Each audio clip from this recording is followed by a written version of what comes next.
Hello मेरे प्यारे प्यारे दोस्तों, मेरे यूट्यूब चैनल में आप लोगों का बहुत बहुत स्वागत है।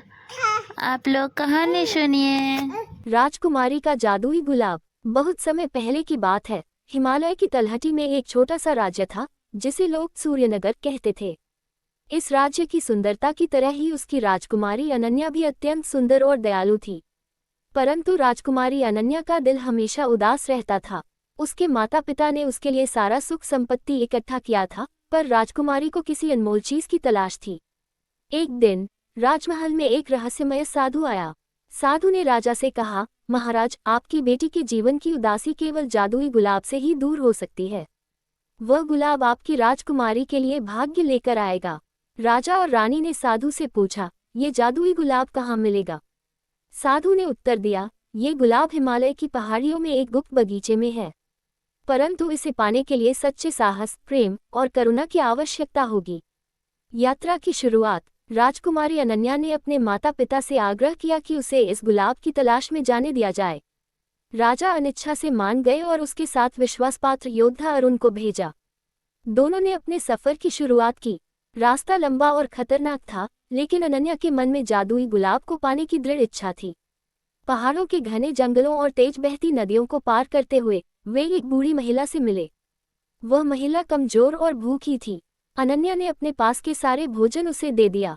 बूढ़ी महिला मुस्कुराए और कहा, राजकुमारी, तुम्हारी दयालुता तुम्हें मंजिल तक पहुंचाएगी। आगे जाकर पहाड़ के ऊपर का रास्ता चुनना। पहला परीक्षण। पहाड़ के ऊपर पहुंचते ही अनन्या और अरुण एक गुफा में दाखिल हुए। वहां एक विशाल अजगर उनका रास्ता रोककर खड़ा था। अजगर ने दहाड़ते हुए कहा, यदि तुम मेरे 3 सवालों के सही उत्तर दे सको तो ही मैं तुम्हें जाने दूंगा। अजगर ने पहला सवाल पूछा, दुनिया की सबसे बड़ी शक्ति क्या है? अनन्या ने उत्तर दिया, प्रेम। अजगर ने दूसरा सवाल पूछा, सच्चा साहस किसे कहते हैं? अनन्या ने कहा, अपने डर का सामना करना। अजगर ने अंतिम सवाल पूछा, सबसे बड़ा खजाना क्या है? अनन्या ने मुस्कुराते हुए कहा, दयालुता। अजगर उत्तर सुनकर गायब हो गया और गुफा का रास्ता साफ हो गया। गुप्त बगीचा। आखिरकार अनन्या और अरुण उस गुप्त बगीचे तक पहुंचे जहां जादुई गुलाब खिल रहा था। गुलाब की चमक इतनी तेज थी कि पूरा बगीचा रोशन हो गया था। लेकिन जैसे ही अनन्या ने गुलाब तोड़ने की कोशिश की, एक जादुई आवाज गूंजी, ये गुलाब केवल उसी का है जो दूसरों की खुशी के लिए अपनी इच्छाओं का त्याग कर सकता है।